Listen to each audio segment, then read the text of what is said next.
контраст, някакво контрастно точки. Един път имаме супер ярка, изразена светлосянка, контраст. Втори път имаме синьо-розово, контраст. Синьото се вижда и да, в неутралните тонове се вижда най-чисто. Да. Това са просто, после също мисля, че пак ще се... Не, през камерата, че просто по какъв момент ми разбърка. Окей. Окей, добре. Сега видим какво може да добавим тук като...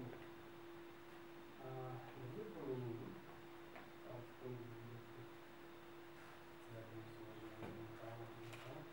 Окей.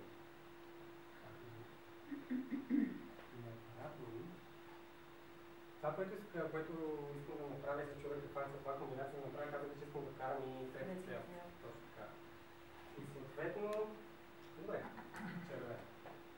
Казах, че искам да осветиме част от светлината върху нея. Това ще използвам на плата, тъй като нямаме друга лампа, която да свети цвят. Пък и да имах, мисля, че това ще е малко по-практично и по-лесен вариант. Съответно, зависимо от колко остра разлика искаме да имаме в осветеността,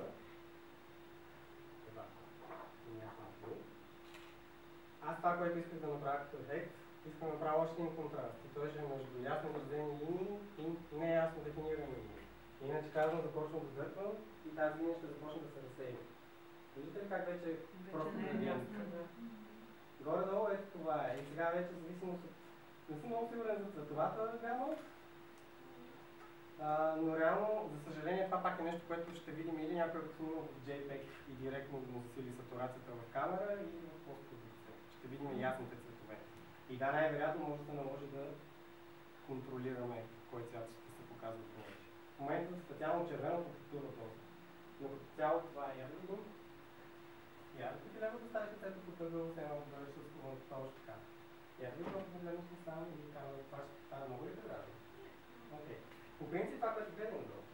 Това, което също виждам много тук, по принцип това би било много готина аранжировка за по-интересен и цветен грим, защото примерно този грим тук имаш някакъв цвят, да кажем червен. Реално може да леко да го потилим ето така. Или долу. Виждате ли как почва? И вече, сега, примерно някой може да си помисли добре как да снимам. Не го снимам там.